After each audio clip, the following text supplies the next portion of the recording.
everyone. Welcome to Joko Outdoors. I'm Brian. I'm Ken.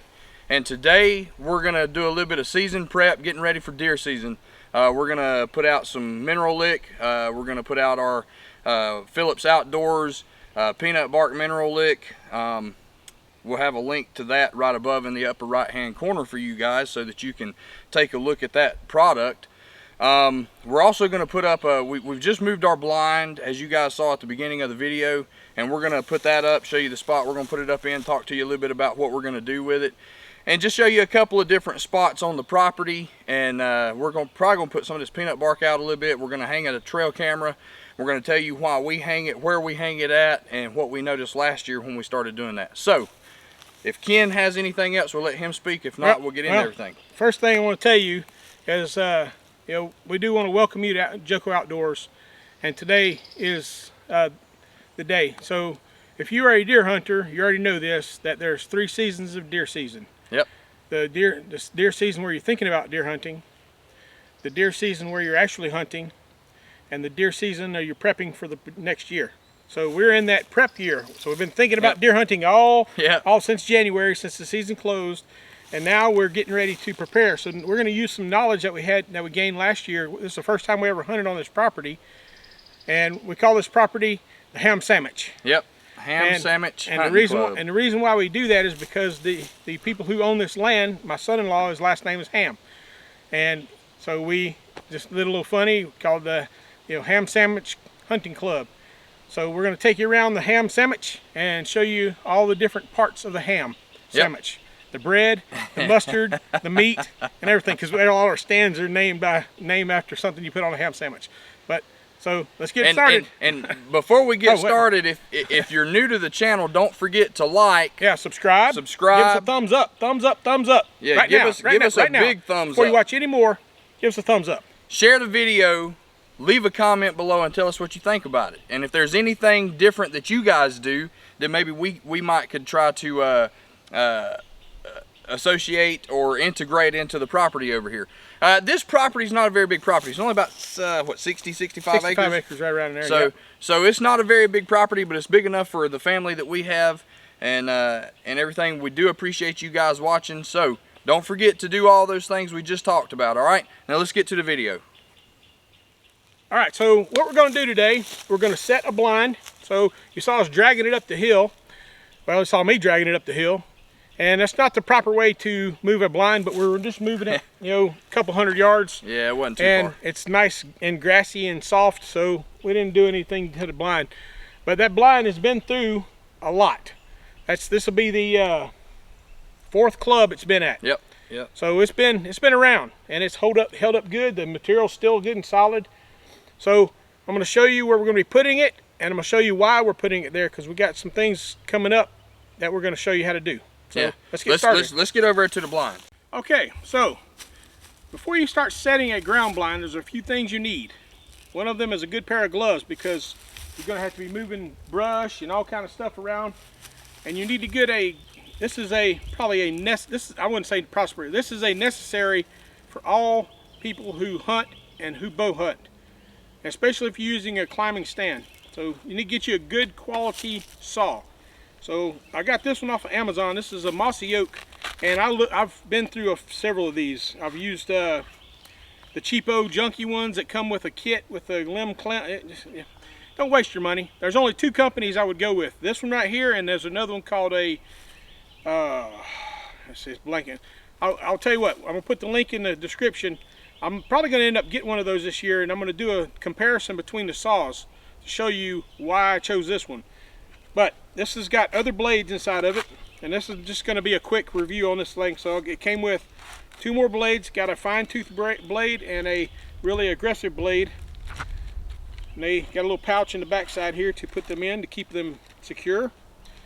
It comes with a nice little pouch with a belt loop on the back. But one thing about this saw is, one thing I like about it is, no, it won't open up, right? I can't open it. You gotta push this button down to open the saw up, and then it locks underneath that button too, so now it won't fold down. It's one of the problems I know if you've used one of these saws before, the saw folding up on you while you're trying to saw, because it gets stuck on a limb or something, and you try and end up sawing and end up hitting your fingers. All right, so what we're going to do, if you can see in the background, there are some gum trees that are in the area. We're going to tuck it right up underneath this oak tree right here. And I'm doing this for a couple reasons. One of them is because it gives it a good breakup cover. That's one thing. You don't want to stick a ground blind out in the middle of everywhere. I've seen people do it. I've seen people put them out in the middle of a field. But, you know, you have to leave it there for a long, long time in order for the deer to be accustomed to this big blob sitting in the middle of a field. Versus if you stick it in a place where it's kind of secluded, it doesn't look like anything changed. Yeah, there's something there, but as far as the deer is concerned, a limb fell. Okay, so first thing I'm gonna do, I'm gonna get in here, I'm gonna cut these limbs out. Now I'm not cutting any of these guys. We're gonna leave these here and they're gonna be cover for the top of the blind. All right, but I need to cut those out just a little bit so that's not up against my blind as the wind blows, scrubbing around. So try to zoom in here, get in here with this, and show you this little saw. All right, so move all the limbs that you have that are in the way out of here. All right, and this saw, I mean, short work of these trees. Now this is a softish type tree, but you know, makes short work of that. Now I had debated on cutting this one because it does give back cover, and we're not going to be hunting out of the back of the blind because there's a bunch of junk back there that I don't feel like moving. There's a barbed wire fence back there, so I think I may just leave this one here to give this some back cover. We'll put the door over on this side so you can get in and out without having to worry about going over the tree. And then like I said, this tree inside of here, so you already see as I went inside of here, you can see it's kind of, I'm already kind of secluded inside of here. So you put something a little bit camouflage in here, you're ready to rock and roll. All right, so to close the saw up, you just push the button back down, blade folds up and locks in place. Get you one of these guys. I'm telling you, you will thank yourself over and over again, especially if you're a bow hunter.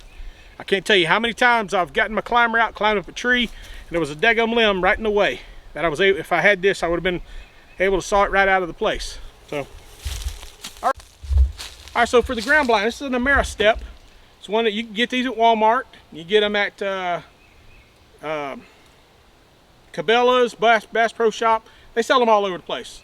I think I got this one at Sportsman's Guide actually, and it's done really well. It's got the both kinds of windows. It's got complete cover-up window, and you got your screen window, and you can take all these completely out and make a complete opening. It's got black inside. This is not a blackout style. That's the one I really have been looking at, but as long as these ground blinds are still running, I'm not going to spend more money on just a blind just to go through some other gimmick when these things work just fine.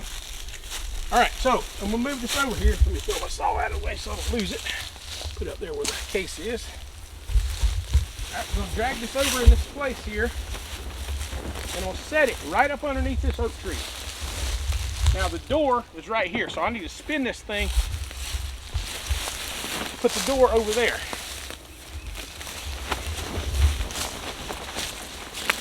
All right, now I'm gonna tuck it right up in here underneath this tree. Now what Brian had asked me about when I said I wanted to put it here, the first thing he asked, and I'm still curious about it myself, is are these limbs going to be in the way? And I don't think they will, because they're going to hang down just enough. I don't know if you can kind of see if you come look at it from this side. You know, it doesn't look like they're really doing a whole lot of anything as far as damage wise.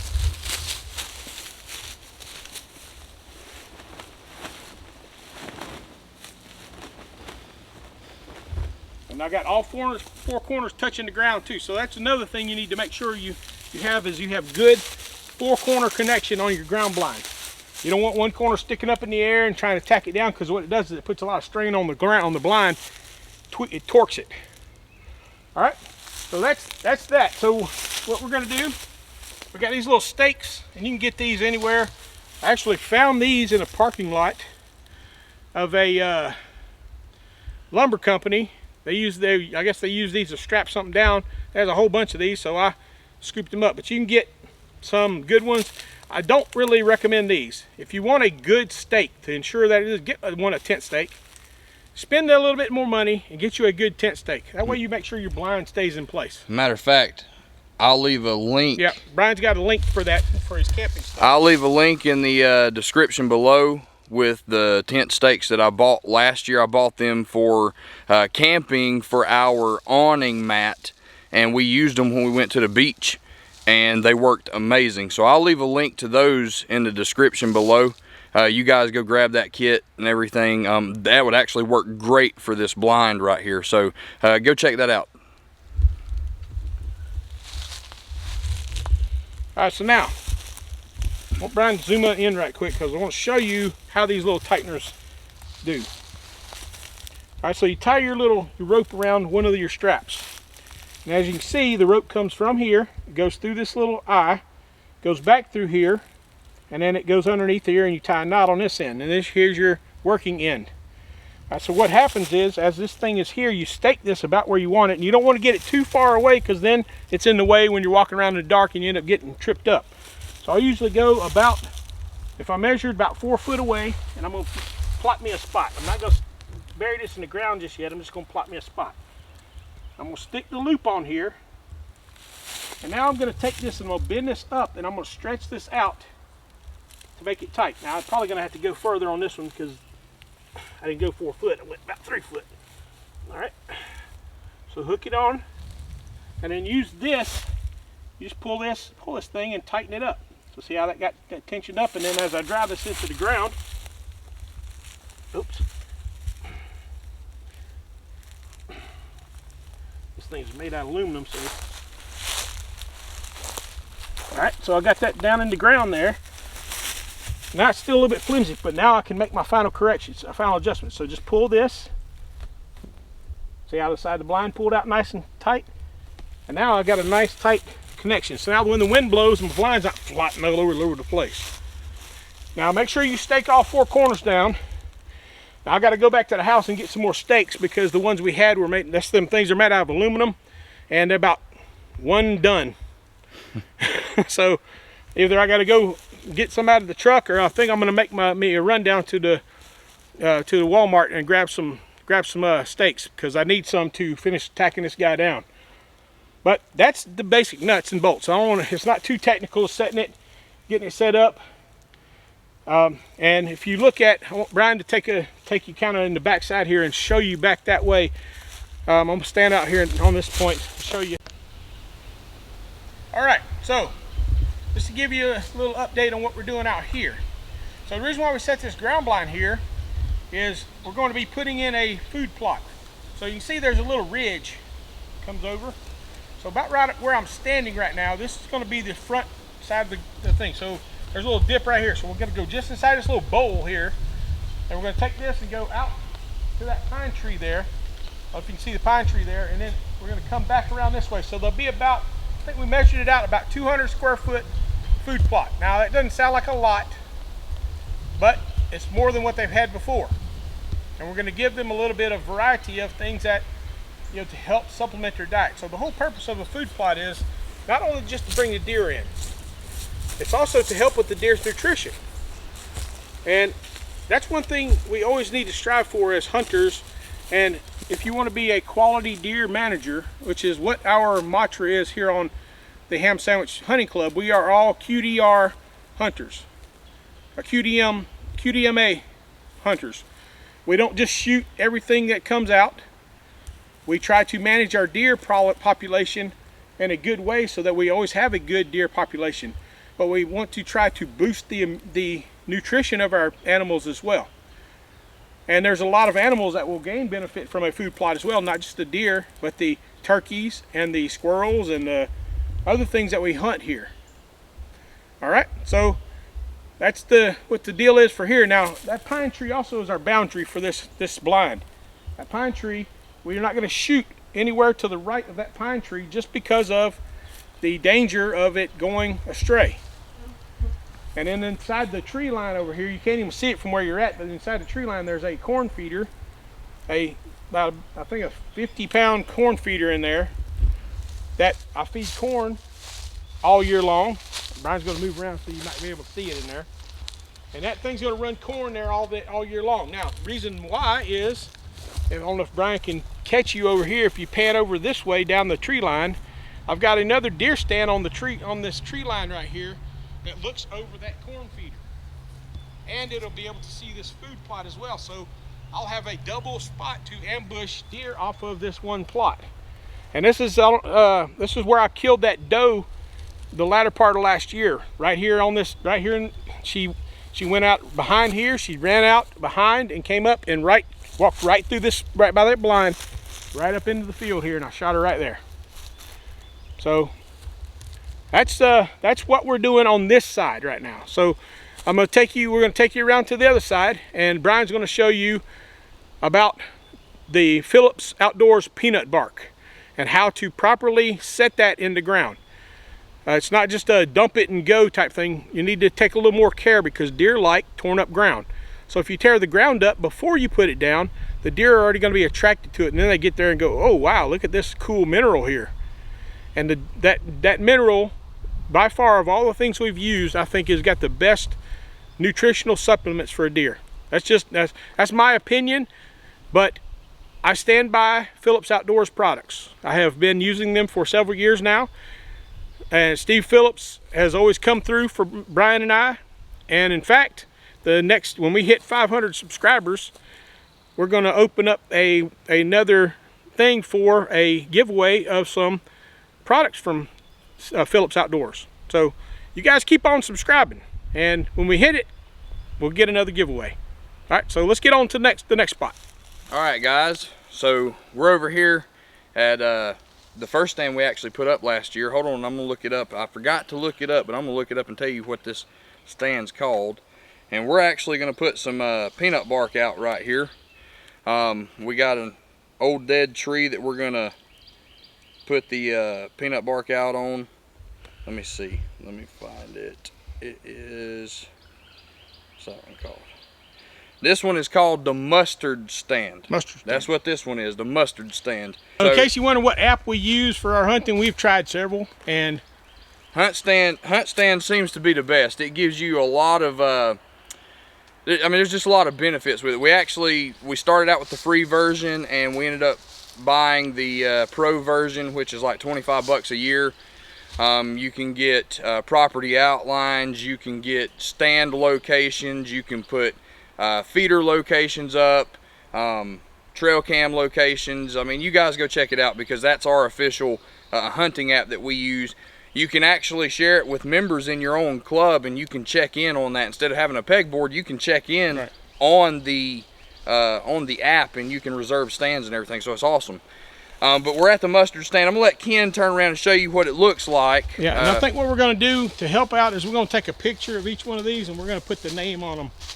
You know, so I don't know if you can see it right there. Let me zoom you in. This is another one of those stands that's been around forever. It's one of my original stands I had. It's 20 foot tall, and it is a deer slaying machine. I have killed more deer out of that stand than any other stand I own. So it is awesome. That is the mustard stand. We're gonna put this peanut bark out right here. I'm gonna try to get a close up to you guys of this Phillips Outdoors Mineral Lick Peanut Bark Mineral. This stuff is awesome.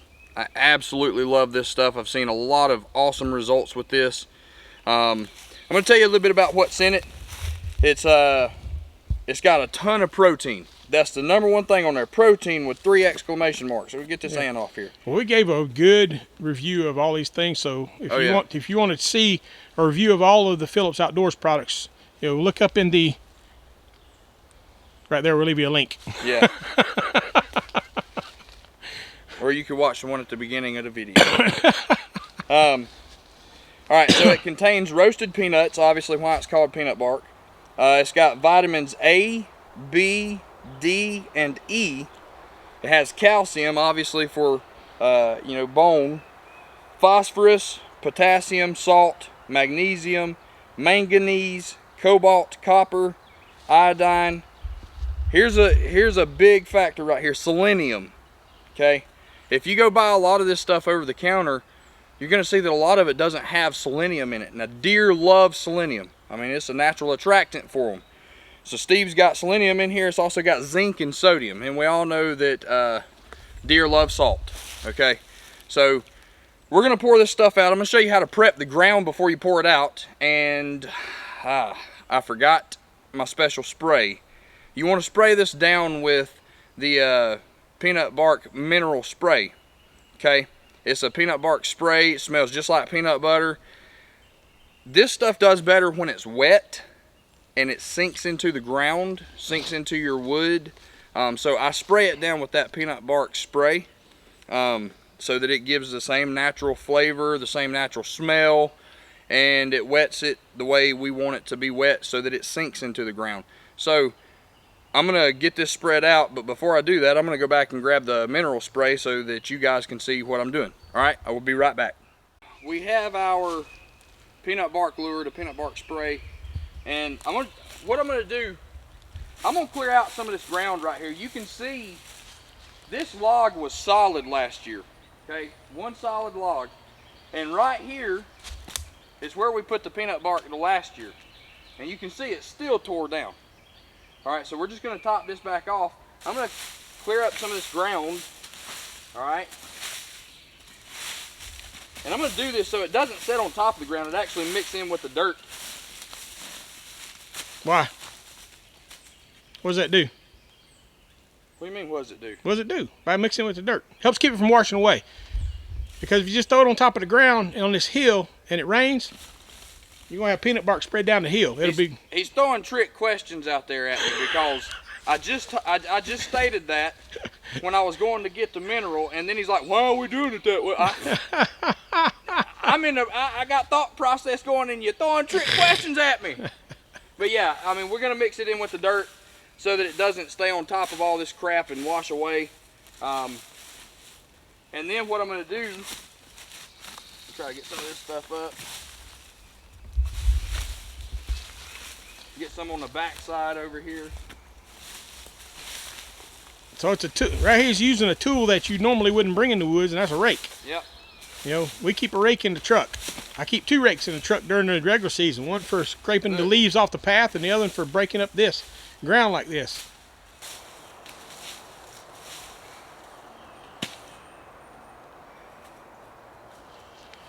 Now I'm not gonna cover this whole area right here, but I want a good solid area that's open, so I don't have to worry about raking anything back later. And I'm gonna mix this stuff in. All right. We got a good piece of wood. Yeah, some good organic matter there. Good organic matter. So, all right. So what I'm gonna do now, we're gonna open this up, and we're just gonna sprinkle this. I'm gonna throw that right there. We're gonna sprinkle this out. I'm gonna put it on the log first, because I'm gonna tell you, this stuff soaks into the log. They're gonna come back here and they're gonna tear this stuff up. All right, we're gonna put some right here. And the purpose of doing it like this at this log, where the stand is, what we're shooting for is to get these deer to stand broadside so that we have a good clean shot. Now, we all know as nature goes, that doesn't always happen. In a perfect world, it would happen every time. But knowing my luck, these deer are gonna be quartered away from me just like the one was last year that I shot. It was the first deer I shot in 7 years. First deer I'd seen in 7 years. So you guys can take a look at our meat processing video in the upper right hand corner right there. But yeah, that deer was quartered away from me. We're trying to prevent that with this right here. We want these deer to turn broadside. Now, if they're gonna walk up from this direction, chances are they're gonna be facing us. But again, the goal is that if they come from this direction, they walk straight over here, they stand broadside and give us a good clean shot. So, well, you guys know that I raised goats, and from watching my goats eat, you pour food on the ground, they may be standing this way and they'll still keep their face in the thing, but they rotate around as they're eating. So eventually they're going to turn, unless you got one of them smart aleck deer that would walk down the line behind the pine tree, eat what he needs to eat, and turn around and go right behind the pine tree back out in the woods. I know you've probably seen that before too, and that drives me crazy. All right, so what I'm going to do right here is I'm going to mix some of this in with the ground. You know, I'm not going to go too deep. I don't want to go too deep right here. I just want to mix it in and keep it from washing away. You know, I can smell that all the way over here. Just enough. Do what? I can smell that all the way over here. Oh yeah, this stuff's strong. Just enough to keep it in the ground, get the deer to start licking the ground, tearing it up. Well, that's what the goal is. My point is I'm good 10, 15 feet away, and human smellers are not very good, but deer smellers are really good. So imagine if there's deer in the area, they've already started smelling this. Yeah. And just waiting for us to get the heck out of Dodge. Now last year, see, I'm just doing a light mix right here on top. All right. That's about all I'm going to do with that. Just good little mix in. I'm going to take my peanut bark lure. I don't want to put it on a big spray because it's not going to spray enough to wet it. So I'm going to put it on a stream. We're just going to spray it down just enough to try to get this stuff to settle in on it as if it were to rain and not wash away, and just kind of soak into the wood. That's what I'm going to do with this. So I don't think it's going to take much more because it's pretty wet right there. Mm-hmm. I don't know if you can see from there, the color is changing as they're spraying that on there. That's getting a little darker. Right.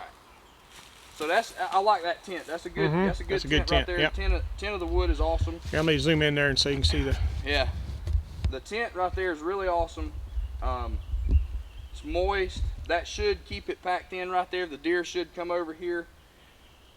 It'll surprise me if we don't have pictures of deer coming tonight. Yeah, well, I've got the camera out, so what I'm going to do is, our next video we shoot, if we get deer, so today is, just to give you an idea, we're going to probably put this up on Monday, but today is May 29th. All right, so we're putting it out on May 29th. So my camera does a good job keeping the date. So when we get pictures next time, I'm going to show you how fast they come to this stuff. It's insane. I would not be surprised if they don't have some tonight. Like you said. Yeah. This is what made me a believer, and I wish I had the trail camera footage to show you, but I lost it a few years back. But when I first started using this peanut bark, the very first night that I put it out, I probably had 8 to 12 deer the first night coming to the peanut bark, and I just had a small 4 gigabyte memory card in there. It filled that 4 gigabyte memory card up in 2 hours, because the deer would come, they would eat, they would get ready to walk back to the wood line, and they would stop and turn around and go right back to it. I mean, it was like crack. Yeah, it was like drugs for them, you know. I mean, they just kept going back to it, you know. And they dug a hole. Like I said, I wish I had the video footage. I wish I had, you know, the photos to show you guys that. But that's what made me a believer of this stuff. And I've used it since then, and I've had nothing but positive results out of it. So you guys go get this from Steve and try it on your property. I will say this. If you have sandy soil, mixing this in with sandy soil, it doesn't do as good a job as mixing it in with the type of soil we have right here. And I'm not saying clay, I'm just saying good fertile soil where stuff's broken down like this, you know. I've got a video coming up. I'm going to show you how to do that on sandy soil. So, you know, I got a video coming up how to do it and what to do. There's some methods you can do if you have sandy soil. Let me spin this around here. So all right, so on sandy soil, and the reason why I know about sandy soil, and I am a professional at sandy soil, is my whole entire garden area is sandy soil. That's what we have in North Carolina here. We're called the sand hills for a reason. That's why tobacco and corn and everything grows so well, because the corn is very loomy and sandy. But the downside to sandy soil is the nutrients don't stay in the ground very long. It leaches out very quickly. So I'm going to show you guys in an upcoming video what you can do to change the landscape of your ground so that you can do these mineral licks without having to worry about it washing away. All right, so we've got that. That's how we put out the peanut bark over here. It works. This stuff tends to work really good if we do it the way we do. Like Ken said, deer are naturally attracted to torn up ground. So that's one reason why we've done that. The other reason is to mix it in with the soil a little bit, to keep it in the soil, to keep the deers coming back. As you can see, that was last year's log and they tore it up pretty good. I've got very good feeling about this year's results. And once we get some deer on camera with this stuff, what we'll probably do is we'll probably cut this portion of the video back into a different video and show you some pictures from now until then. All right, so now we're gonna get to the next stand and we're gonna let Ken talk to you. All right, so here we are at the mayonnaise stand, and unfortunately our mayonnaise went bad. Yeah. It was too oily. So this was a fantastic spot during the early season. I've got video and pictures down here the last season where I counted 38 deer in the little patch right there where the corn pile is, just right there 20-30 yards from the stand. That's why we chose to put it here, because it was such a prolific area. Yeah, especially for bow hunting. But once I shot that one doe that we lost right here, and then I shot another doe that I found here. That was the first one I killed this season, and after that they quit coming. Yeah, and if you look right here, you can see the stand right here. So for those of you, I mean, it's actually well hidden. There's a ton of coverage right here. I love the spot. There's a holly tree right here, so it stays green all year long, so it never turns brown and never loses its leaves. It's a fantastic cover tree, and it blends right into that stand there. The problem is, and this is why I'm moving it to another location, is because last season 3 times, and actually I ended up killing her, by the way, because I said I was going to. 3 times I got busted by a doe up on that hill right there, because we're literally, we call this the bottom stand. Yeah, we're down in the because we are holler. in the bottom. We're down here by the swamp. Yep.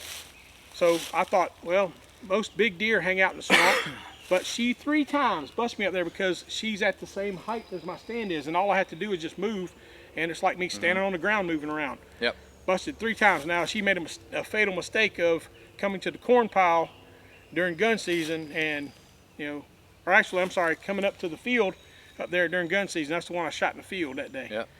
And how I know is because she had a tick in her ear. She had a notch. She had a notch. That's what it was. We named her Notch.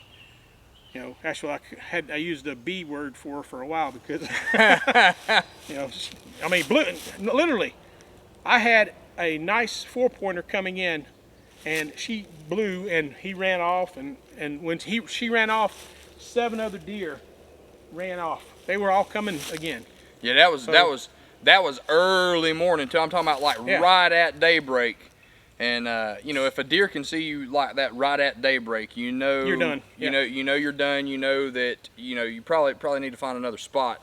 If they can see you that good right at daybreak, because deer can't see good at all. They can see movement, but they can't. They see black and white. Yeah. They don't see colors, but they can see movement. They know what trees are supposed to look like, and trees don't do this. But anyway, at any rate, so we're going to be moving the stand. I hate to move it because of all the stands that we have. Between the stands we have on this side, the stands we have on this side, this was the best stand to hunt because the wind never was wrong here. Yeah. For some reason, the wind was always perfect right here. Either didn't blow at all, or was always blowing to your face. Yeah.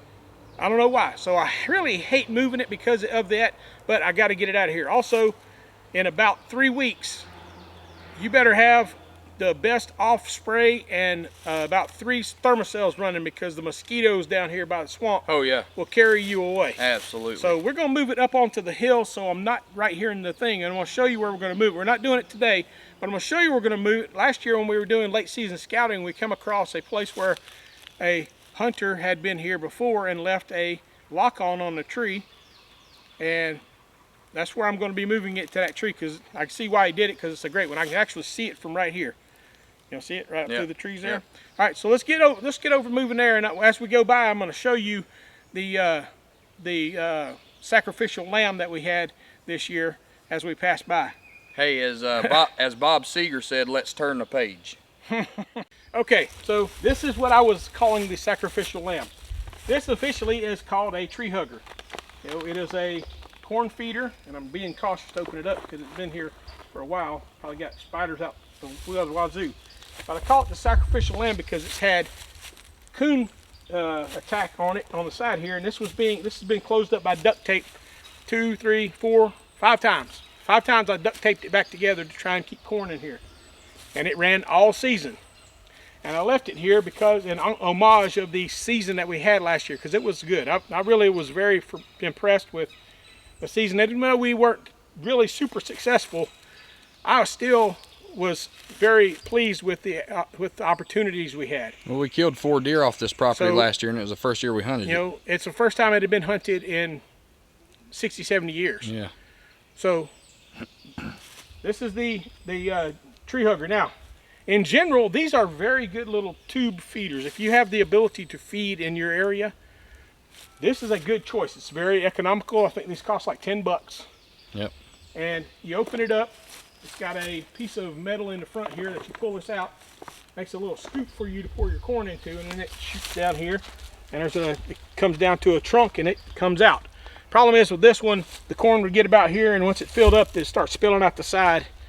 And the coons saw that as an opportunity to try and make bigger holes so more corn would pour out. So it's toast, you know,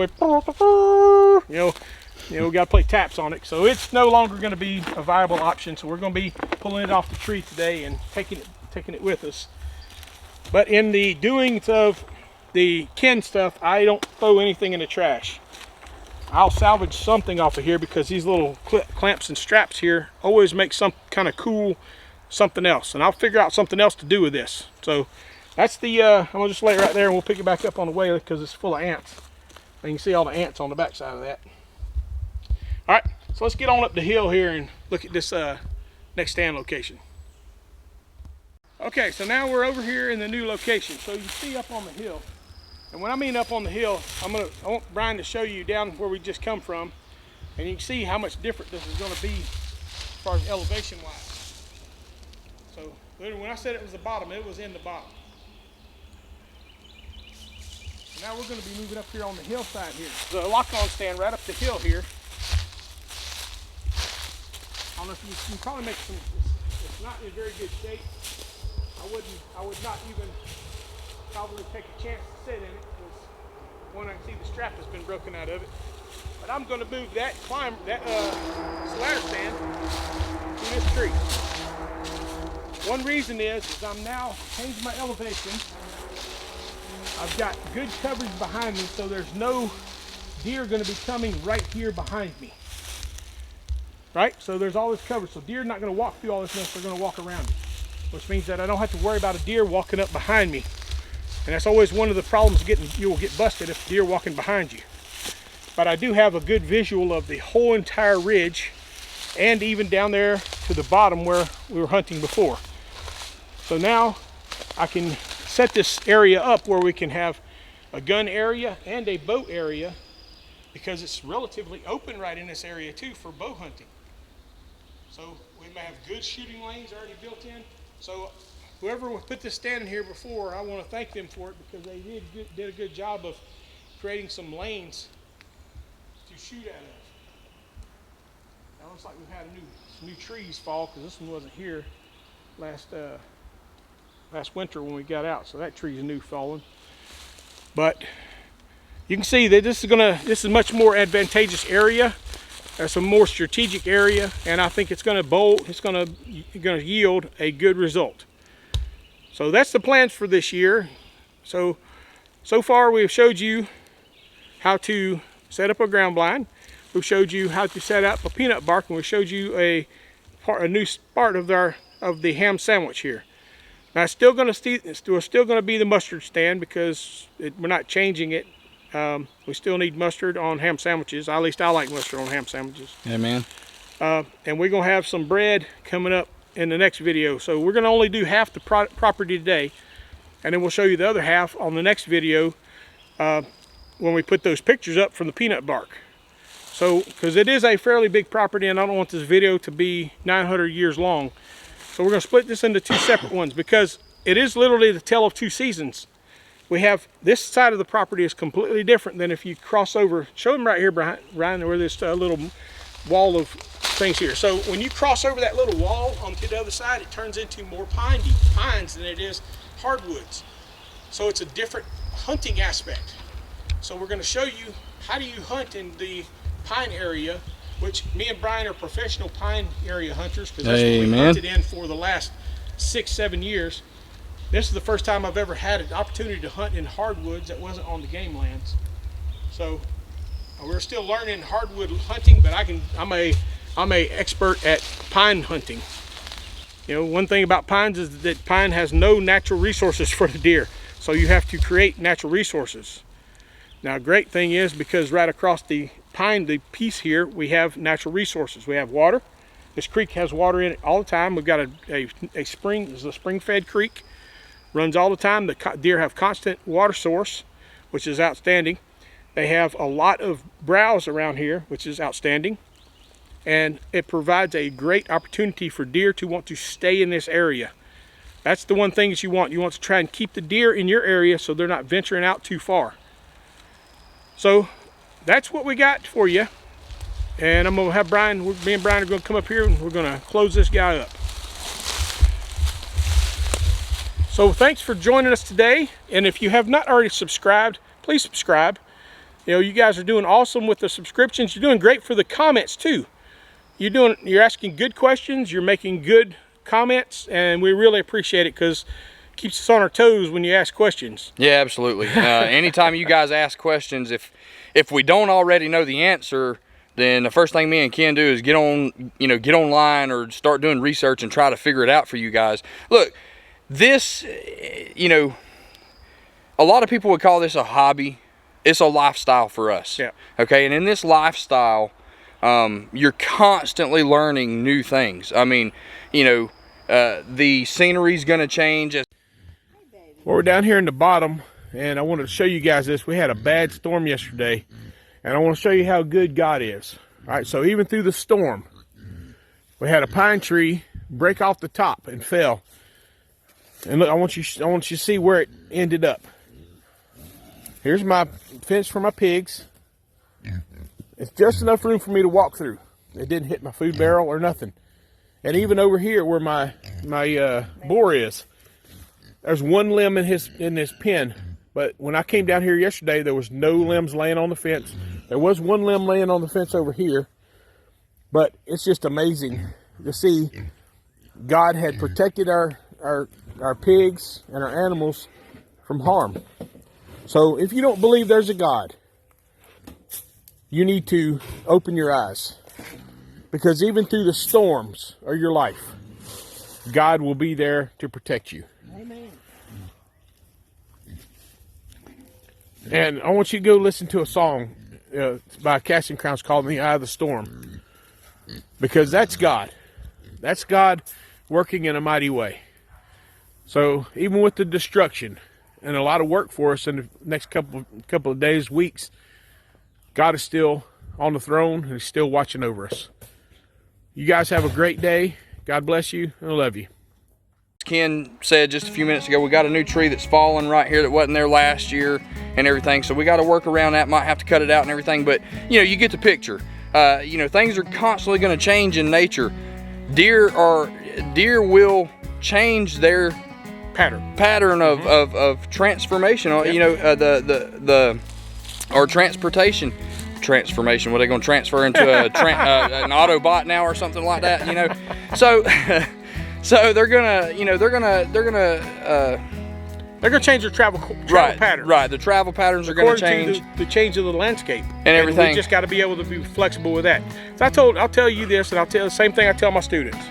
If you don't learn something every day, then you're giving yourselves a great disservice, because even as an adult and as a seasoned hunter, I'm still learning stuff. You know, there's still people who know way more than I do. Oh yeah. You know, that are way more experienced than I do, and I'd say the same thing in my ministry. There's people who know a lot more about the Bible than I do. Yeah. But so I'm not going to get fixated on that. But do remember that we want you to always be with us. Give us a like, thumbs up, and subscribe.